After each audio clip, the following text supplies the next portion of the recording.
North American Aerospace Defense Command and United States Northern Command have critical roles in defending the homeland from missile attack, and your support remains vital to our success.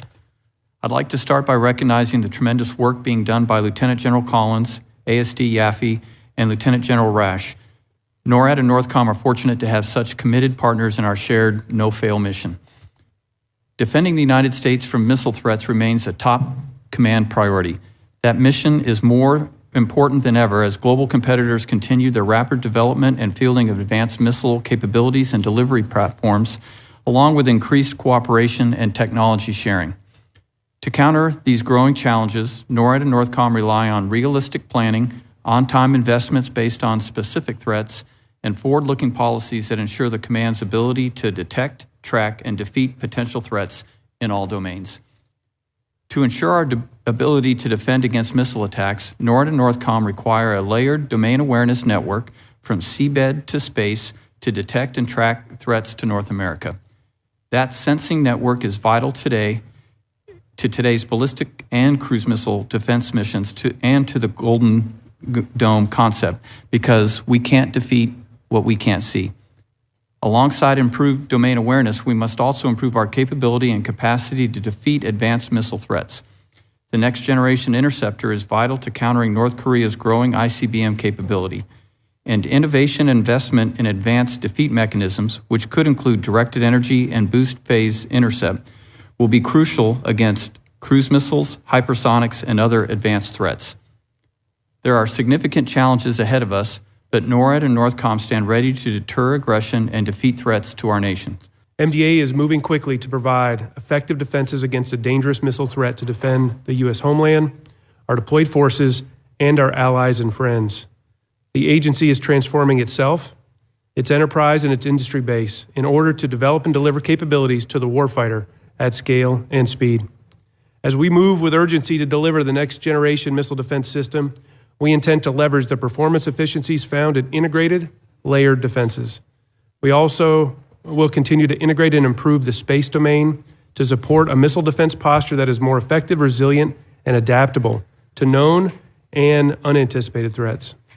MDA's focus is on the improvement and sustainment of U.S. homeland and regional defenses. We are enhancing the performance and capability of the fielded ground-based mid-course defense system, along with development and testing of the Next Generation Interceptor. We are working with the Navy to improve the Aegis BMD capability and enhance hypersonic defenses, and with the Army to make investments in the future development of the Terminal High Altitude Area Defense System, THAAD. Together in support of the nation's missile defense enterprise and Golden Dome for America, MDA remains focused on delivering advanced, reliable, and resilient capabilities on accelerated timelines to meet the warfighter's needs. Thank you for the opportunity to appear before you today to discuss the criticality of defending the island of Guam. On behalf of Army senior leadership, we thank you for your continued support of our soldiers, sailors, airmen, Marines, guardians, civilians, and their families. Guam is an indispensable part of the homeland, and its defense is not only essential to the security of the United States, but is also a strong deterrence to the ever-evolving complex threats we face. The FY23 National Defense Authorization Act required the Secretary of Defense to designate a senior official to oversee the missile defense of Guam. In February of 2024, as directed by the Undersecretary of Defense Acquisition and Sustainment, the Guam Defense Systems Joint Program Office, JPO, was established at the Army Rapid Capability and Critical Technologies Office. Beyond the department's investments in Guam's defense, the Undersecretary of the Navy is the appointed lead senior defense official for all other DoD efforts in Guam. The Joint Program Office is charged with synchronizing the development, testing, fielding, and sustainment of the Guam Defense System components in the integration of the corresponding command and control systems, resulting in the development of a joint integrated battle manager. And this battle manager will allow current service and agency-owned components to behave as an integrated and unified system. The Joint Program Office works closely with the Undersecretary of Defense for Acquisition and Sustainment, the Guam Synchronization Oversight Council, and leadership across the services and the Missile Defense Agency to build and sustain an architecture capable of defending Guam against a multitude of complex air and missile defense threats. Together, the department is working diligently and with urgency to secure the initial capability increment in 2027. This will provide capability well beyond the currently employed THAAD battery as part of Task Force Talon. Your continued support ensures that we remain capable of fighting for and from Guam, meeting the challenges of today and tomorrow. Thank you again for the opportunity to speak with you about this critical mission and the joint commitment to the defense of Guam. To order. I'd like to thank the witnesses for being here today. This subcommittee has long worked on a bipartisan basis to strengthen and improve our national integrated air and missile defense architecture.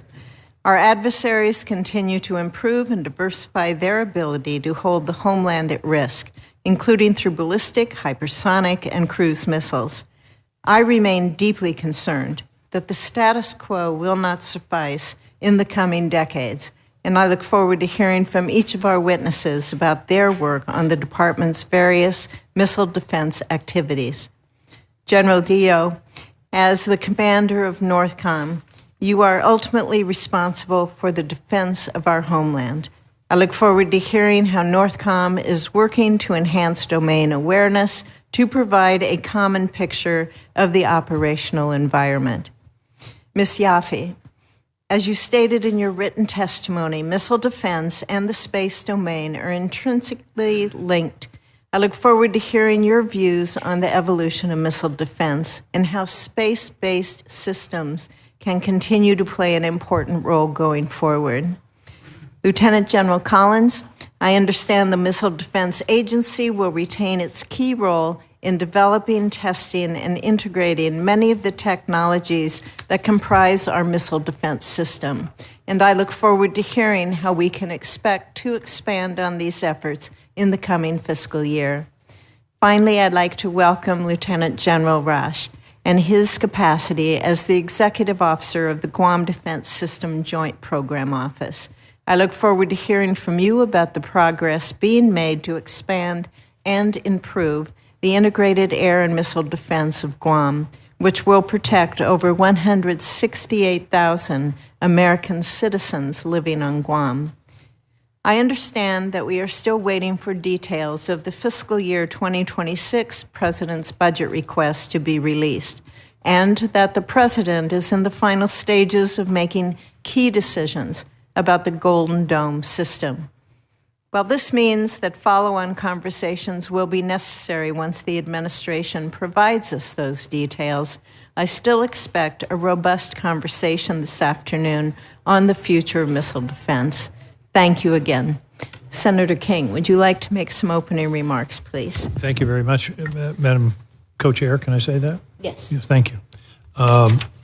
This subcommittee does work on a very strongly bipartisan basis. We look forward to your testimony. Very important hearing today with regard to a very important subject. Ms. Yaffe, I don't expect you to answer these questions now, but I'm giving you a preview.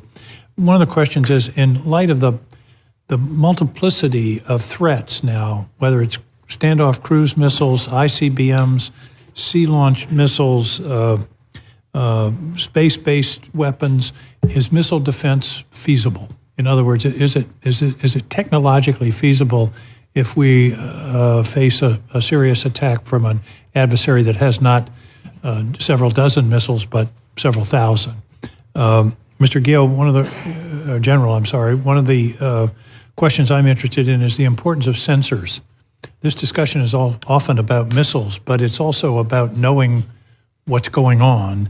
And particularly in your AOR, I think there are some serious questions that bear discussion about our situational awareness. And finally, General Collins, I'm interested in what is Golden Dome? In other words, what is it?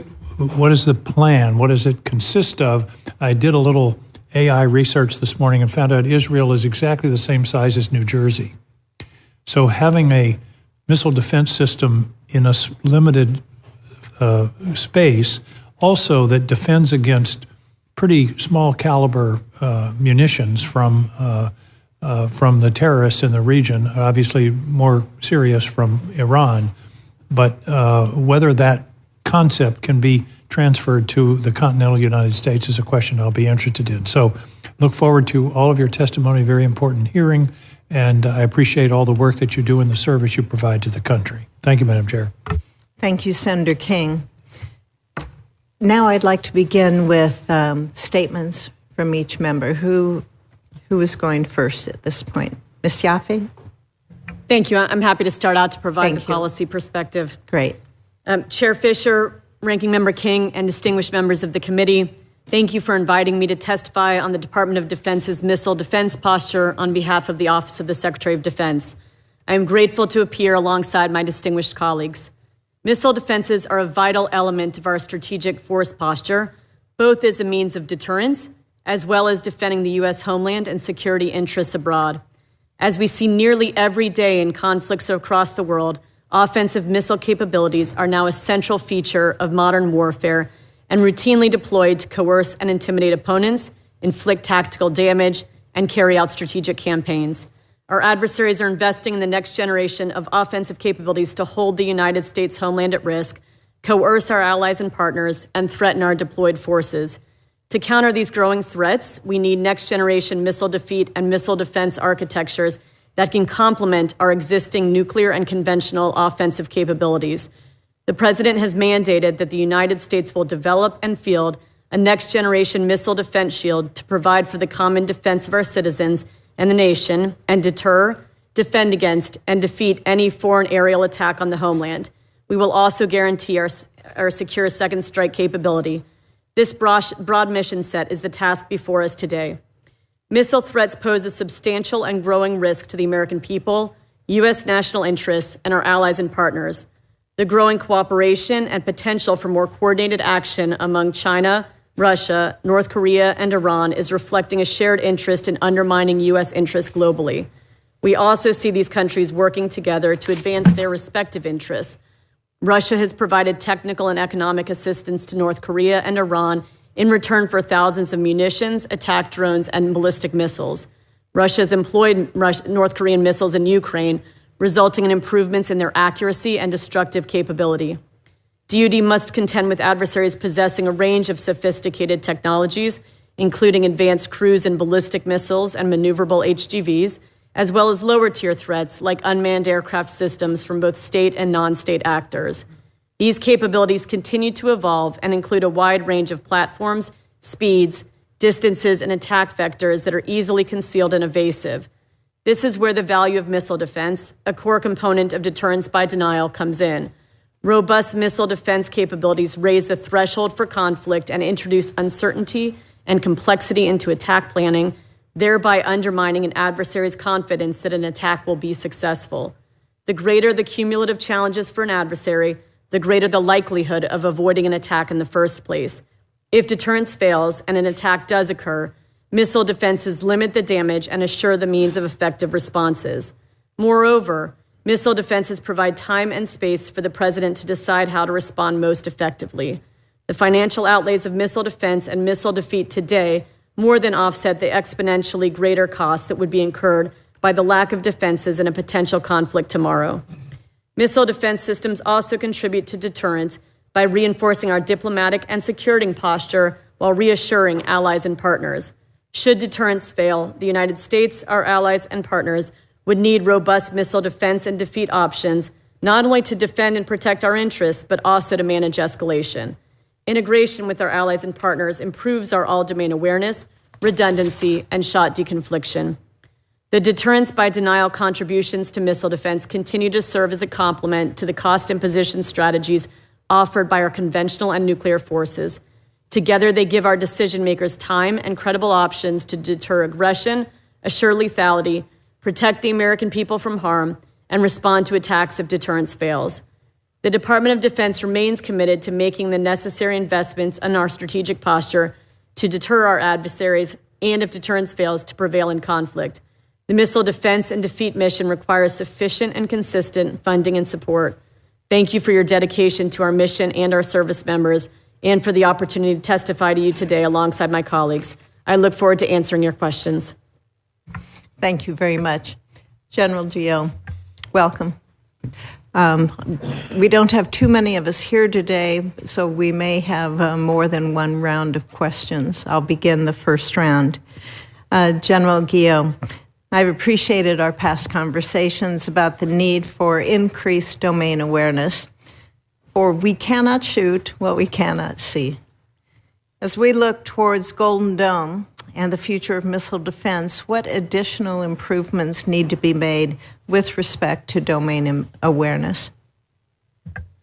Madam Chair, I think that the what I call the domain awareness layer of Golden Dome is the most critical that we need to have first for the reasons that you just mentioned. Any chance of using advanced interceptors or defeat capabilities would not be possible if we can't detect and track these threats.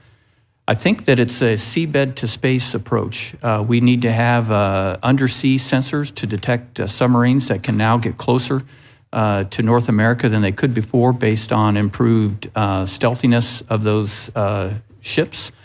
And then a ground layer that can see much further out because of the advanced standoff weapons that our adversaries can now employ.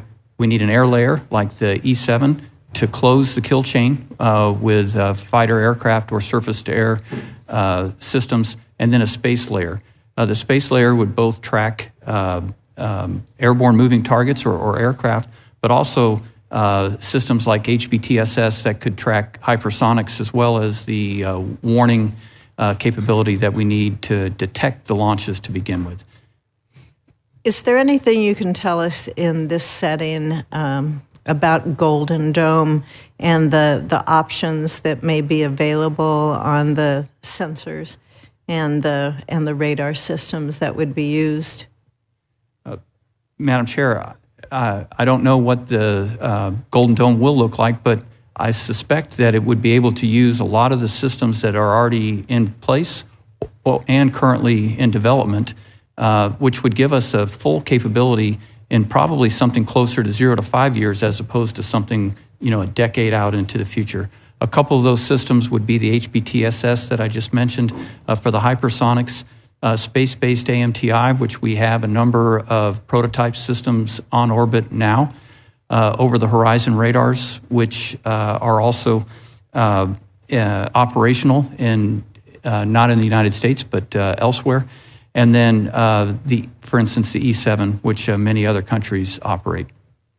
So given that, how much risk would Golden Dome incur if the department was forced to vacate the lower 3 gigahertz or portion of the 7 to 8 gigahertz spectrum that it now has?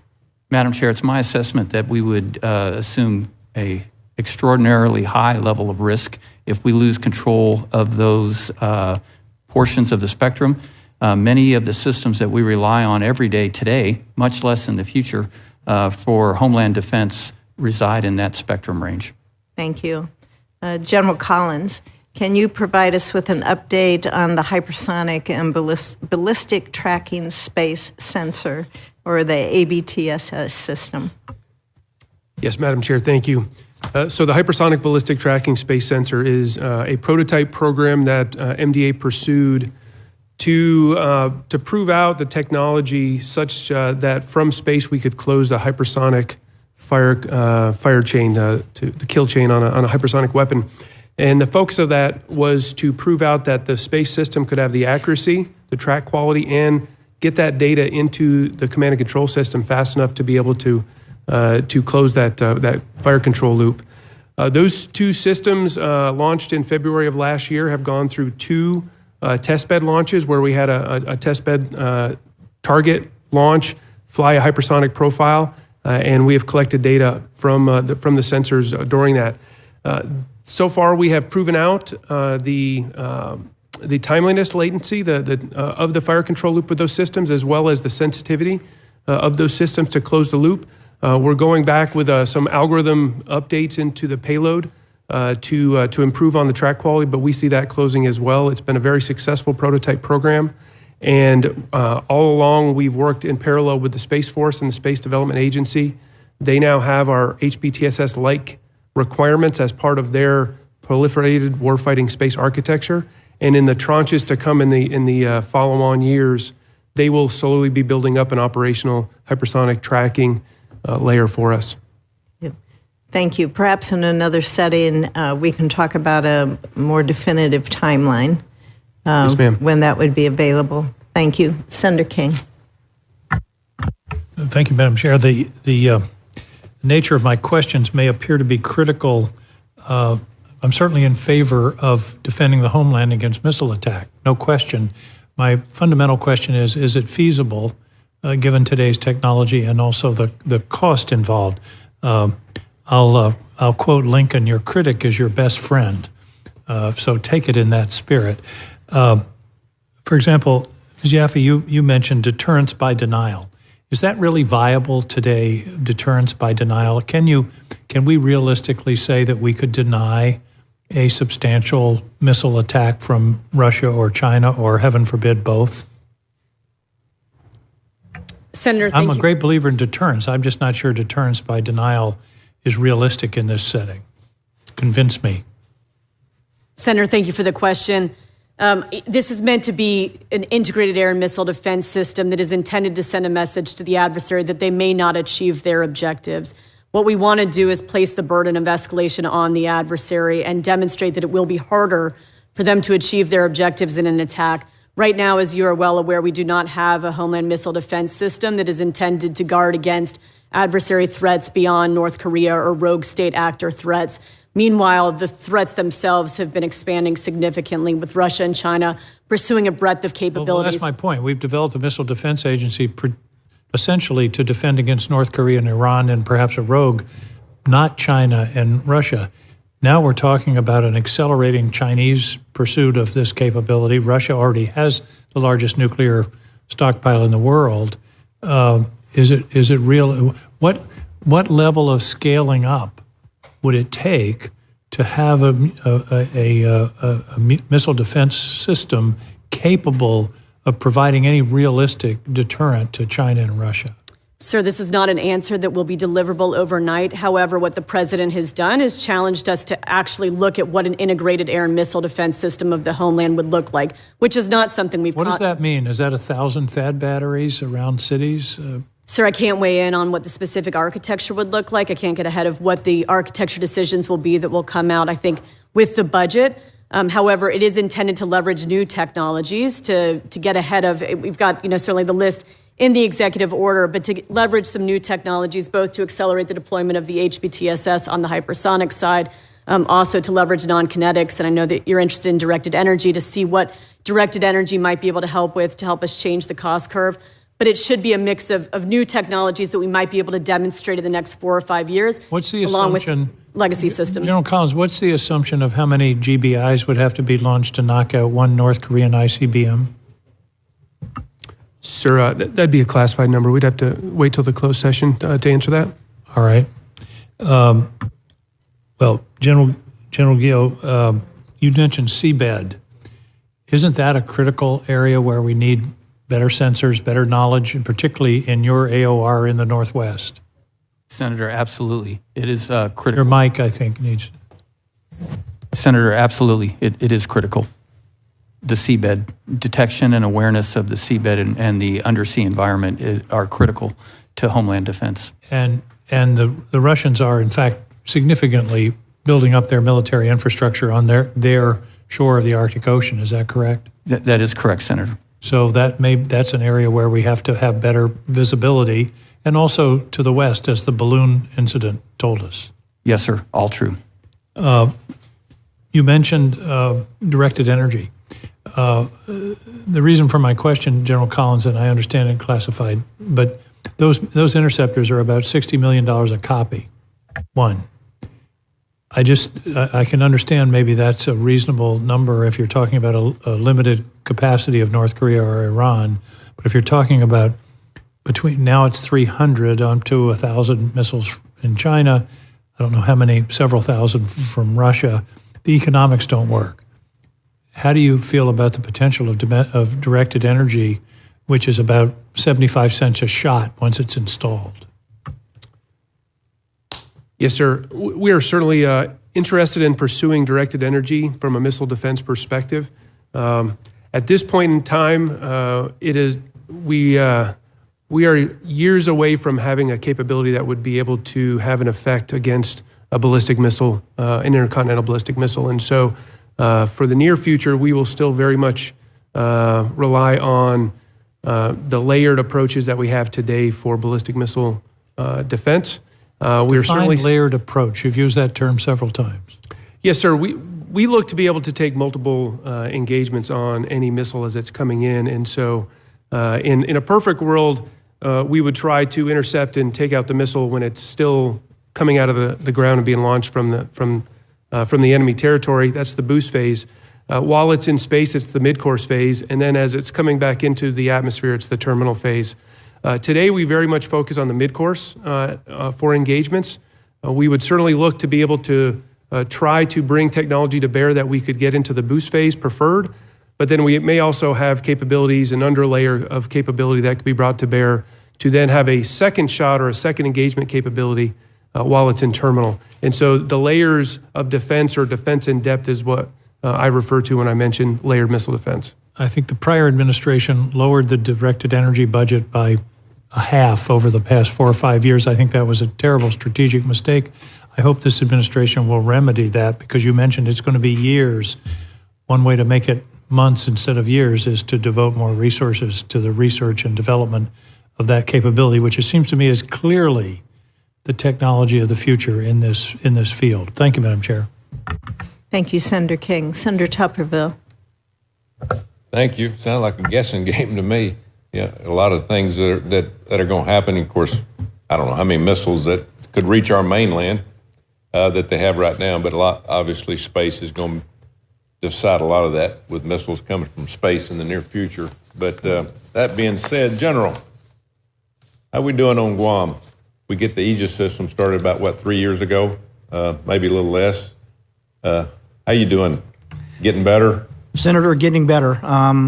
Lots of teamwork across the services and with the Missile Defense Agency, and my hat goes off to General Collins and his team, who really led the Department of Defense in early implementation, all the legwork for laying the ground efforts for the military construction that will occur there.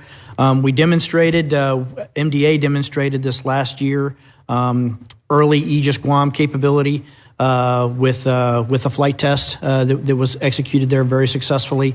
That work was really the starting point. That equipment has stayed on site. It offers a credible deterrence against potential adversaries, while the Army then does its planning to come in the 27 timeframe with the next, what we call Tranche 1 of capability for Guam.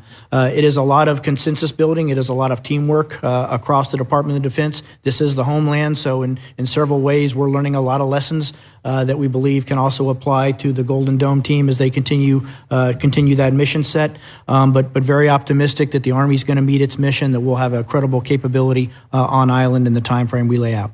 Have we decided who's going to operate it? Well, that decision, as we build out the overall command and control capability, the C2 for the defense of Guam would typically fall to the Air Force to conduct that overall coordination, but it will be manned jointly as we have both Navy systems, Air Force systems, Army systems on the ground. We'll have servicemen and women from all of those services operating it, typically under an Air Force leadership, who will then report to the combatant commander, Admiral Papano. Does that include Reserve, National Guard? Sir, it absolutely can. And we, even with the small footprint the Army's had on island today, with the Task Force Talon, which is the THAAD battery, we've relied heavily on the Guam National Guard, who provides a security force for that unit that's operating away from a typical Army base. A great job of those soldiers supporting that mission, truly defending the homeland. And within the Army, there's talk about potentially expanding that mission set for the Guard members on Guam. Still under discussion, so I can't get ahead of those decisions as they play out. But I believe all things are on the table at this point. Thank you. I know it's a long process, isn't it? Long process. How many years do you think we've got left fully operational? Senator, I believe we will be improving this capability forever. And defense never rests because offensive threat never rests. So we will continually evolve. The point of our effort is to try to get as much capability as soon as possible. And capability isn't just a thing. It's not just a launcher. It's not just a radar. It's not even just a command and control. It's soldiers, airmen, all the folks actually man this equipment, ensuring they're properly trained. It's ensuring that we have the proper sustainment tail on island to support it, that we can sustain it not just for a day, but for years in time. So we'll be at this for a while. Like defending a different offense every week if you're a football coach. You got to change, don't you? Absolutely, Senator. Thank you. General Collins, thank you for the footprint you have in my state of Alabama. Redstone Arsenal, we're proud of all the work you're doing. How much of MDA's effort and investment in Golden Dome do you expect to take place in Huntsville? And do you expect to request any additional resources for maintenance or buildings or anything like that in the future? Well, sir, we're Missile Defense Agency is really proud of being part of the Tennessee Valley and that Redstone Arsenal. Certainly a large contingent of our workforce is at Redstone Arsenal, and as well as many of our industry partners are in that area as well. And so I can't give you an exact percentage, but certainly the engineers, the program managers, the contracting officers, the entire workforce of Missile Defense Agency and the associated industry members are going to be very busy and very devoted to making any of the parts of Golden Dome real. And you're building things right now too, right? You've got things under construction. I think the last time I was there. Yes, sir. We're in the middle of a ground test facility infrastructure update, which is a fairly large renovation and construction project that's going on, that's going on right now to help get us ready for the ground test infrastructure we need to support next gen missile defense. And as we start digesting and dissolving the Golden Dome requirements, there may be additional requirements that we need to make sure we're ready. I got one more question. If you got time here, General Collins, I want to ask you about our space-based sensors, which is absolutely critical component of any effort to develop the next generation missile defense capability. Last year, the U.S. put a new hypersonic and ballistic tracking space center satellite in orbit. We have any plans, either as part of the Golden Dome architecture or independently, to expand that capability? Yes, sir. We as well believe that a very effective and resilient space layer is going to be critical to the future missile defense requirements of the homeland as well as our deployed forces. We rely on space assets today as part of our kill chain for initial tip-off, and we will continue to do that. The Space Force, Space Development Agency, will operationalize the HBTSS capability. The relationship we have with Space Force is we may prototype technology that is required and prove it out for missile defense. The Space Force will operationalize that capability as we move forward. And HBTSS will be foundational, that type of technology will be foundational to hypersonic missile defense in the future. And we're working on future prototyping space sensor capabilities, in particular discriminating space sensor to help improve ballistic missile defense in the future as well.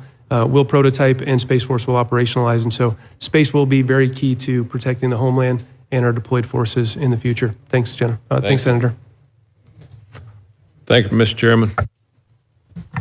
Thank you, Senator Tupperville. General Rasch, when you look at the defense that Guam's going to retire, you and I earlier today, we had a conversation about that and the importance of integrating those systems, Army, Navy, MDA. My co-chair talked about directed energy and how important the uses of that could be, and it would be a lot cheaper.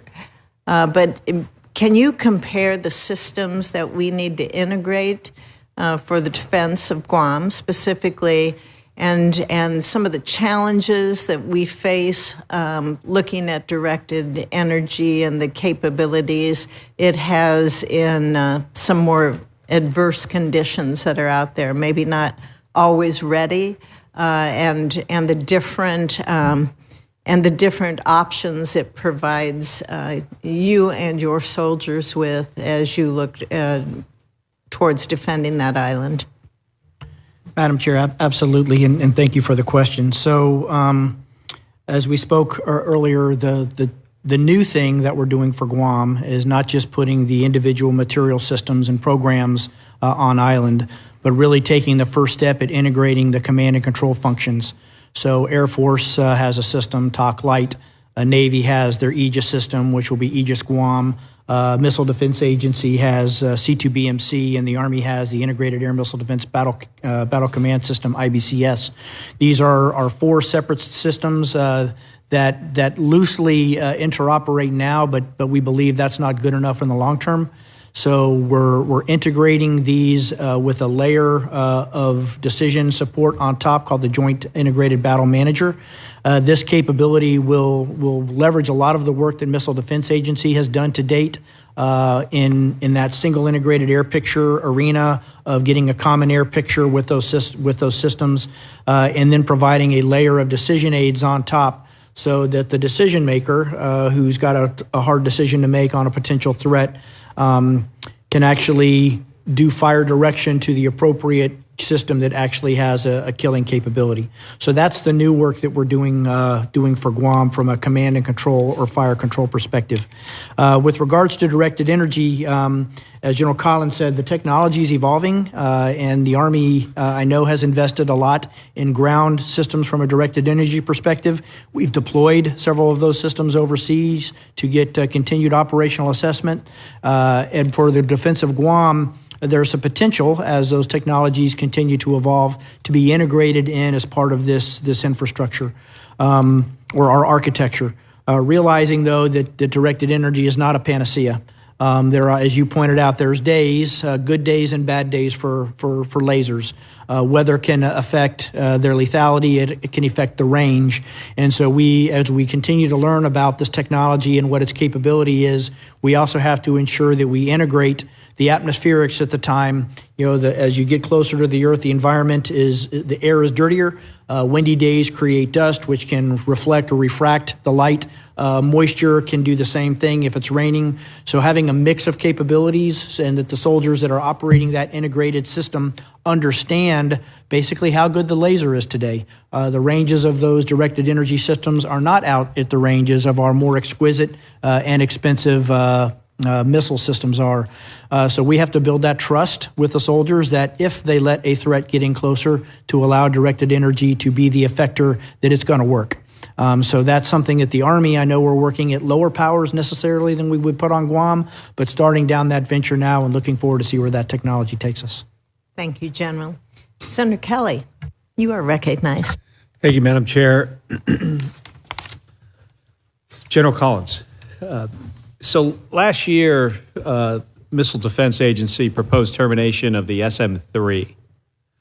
And months after that termination recommendation, that missile was used in defense of Israel against ballistic missiles. So based on the recent combat experience with the SM-3, and I am not sure exactly what the number of rounds that were fired, but is there, what is the current plan for the SM-3 going forward? Has that plan been reevaluated? Thanks, Senator, for that question. Certainly, in last year's hearing, we certainly talked about the fiscal decision that was made to terminate the SM-3 Block 1B line. And since that, you're very right, it has been a workhorse in the Eastern Mediterranean, protecting the citizens of the State of Israel. As we now are planning with the increased focus on missile defense of the homeland and missile defense in general, the future decision space within the SM-3 program is being relooked at as part of the deliberations for Golden Dome and as well with the President's budget that's in development. What I would also, though, say is through a number of supplementals, we do appreciate the support that has come through supplemental funding that has come back to replenish the SM-3 1B lots that were expended in the Eastern Med. And we will continue to track that very closely with both the Block 1B and the Block 2A as we move forward. Do you know how many rounds were fired? SM-3 rounds? I do not have the latest, but it is in the dozens. And there hasn't been, the SM-3 line has not been shut down at all. So it sounds like, in fact, the rate of production has increased. The rate of production is still continuing. We are still in the midst of, we still have FY24 and FY25 plus the supplemental funding that still will go on contract before the end of this year. So that line will still remain open for years into the future. It takes a few years from beginning to end to get those rounds out. So the decisions, the funding decisions, though, are here and now to make sure we continue to keep that line open and viable as we move forward. Go back to last year when the decision was made to terminate production of SM-3. What was the plan for the follow-on missile that would perform the duties of the SM-3? Sir, there wasn't a plan set forward on a replacement for the SM-31B. It was to rely more on the Block 2A line, which is a larger, more expensive missile, but the quantity production rates were lower for that missile, but that was the decision. Right, General Rasch, appreciate all the work you and your team have done on the Guam defense system, and interested in hearing any lessons from Guam defense that can be applied to Golden Dome as we come up with a plan. I know the study has been, well, the timeline for the 60-day study is complete, but anything that informed that study from Guam defense? Senator, thank you for your question, and absolutely lessons learned. Guam, being part of the homeland, provides a lot of the same challenges that we will have here at CONUS. Interagency cooperation and coordination will be required. We've certainly learned that on Guam, so it's not just a DoD venture, it's bringing in the whole of government as far as site locations, environmentals, everything that we have to do there, and have certainly shared that across with the teammates as they're thinking about the Golden Dome challenge. The other area that I believe is significant is the integration of our command and control systems. You know, our services have typically fought the air missile defense threat as stovepipes, and so our work to do that level of integration for at least the land piece of those systems, from the Army, the Navy, the Air Force, and Missile Defense Agency, to start the integration of that will absolutely should be a model, or at least a starting point for how we take on the bigger challenge of developing an air missile defense capability across the entire continental U.S. And Ms. Yaffe, on the 60-day study, I know the report has gone to the White House. I don't know if the president has signed off on it yet. It doesn't sound like it. But I want to just hear if you can speak to what kind of preliminary activities have been accomplished, and anything you can say about what you've discovered in the 60-day study. Sir, thank you. I think I can say broadly, as you know, this executive order really challenged the department to take this integrated approach in a really unprecedented way that would require the breaking down of silos to be successful.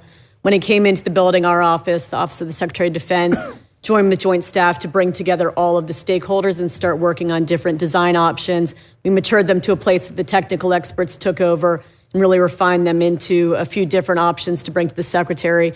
My understanding is the Secretary of Defense and other department leaders have engaged with the President, and the hope is that there will be an announcement soon, certainly tied with the budget. There was certainly a breadth of options looked at that tied the new and potential ways to accelerate developmental capabilities, to get some demonstrations with the existing capabilities so that we can have an integrated layered system. Okay, thank you. Thank you, Senator Kelly. Senator King, you are recognized. General Rasch, I'm very interested in Guam as a test bed, which has been discussed repeatedly in this hearing. My question is, how much has the development of the missile defense infrastructure on Guam cost? Senator, that's a good question, and obviously one that gets a lot of interest, because there tends to be a conflating of different costs to support overall the island of Guam. Obviously, still recovering from a horrible typhoon a few years ago. There's dollars that the DoD is investing in fixing things that were damaged from that. I understand that, but can the defense piece that you've discussed here today be isolated and identified? Somebody must know what it's cost. Yes, Senator, it can, and we've estimated that at about an $8 billion investment. Not new investment, but really it's the cost of the systems that the services were building already that will now be located at Guam. Approximately $8 billion across all of the services when you look through the overall cost of the individual components. I find that concerning, because I just did a calculation. There are 779 cities in the United States with more than 50,000 people. Many of them, in fact, Guam is half the size of San Antonio. So if we're talking about providing the level of defense that we have on Guam for our citizens in our country, we're talking about an awful lot of money. I can't do the math in my head, but 800 times $6 billion is a pretty astronomical cost. Again, as you can tell, I'm skeptical. I want to be proven wrong. And I'll look forward to future hearings and discussions and seeing how Golden Dome evolves. The question is it the best place to put our money, or should we be developing our deterrent capability and accelerating the reconstruction of the triad as a more effective deterrent than one that looks like it has some technical and financial questions? But I think the next time we have this hearing, we'll probably will have some more answers about what Golden Dome actually looks like. And don't get me wrong, I'm all for protecting the homeland. It's just a question of how much will it cost relative to other defense needs, and how effective can it be technologically given the development of things like hypersonics, maneuverable missiles that, as you know, General Guillot, are below the level of traditional sensors and much more difficult to intercept. So I'll look forward to continuing this discussion, and certainly I hope, Madam Chair, that as soon as Golden Dome is more formulated, we can have a hearing to discuss its components. Thank you, Senator King. I agree with you. I believe Golden Dome is part of the mix and the options that are out there as we look at the defense of our homeland, and specifically in the Indo-Pacific with Guam as well. We've heard from a number of our panelists at posture hearings, but also in classified briefings, that the administration has followed previous administrations in putting the top priority on our triad, on modernization, on making sure that the president will have options there as well. So I look forward to seeing with you how Golden Dome is going to be able to fit in the mix along with hypersonics and many other options that are going to be available in the future. With that, I thank the panel for being here today. Senator King and I need to get down and vote, but we thank all of you for your dedication, for the time you give us here in the Senate and on this subcommittee especially, and the information you provide us. Thank you.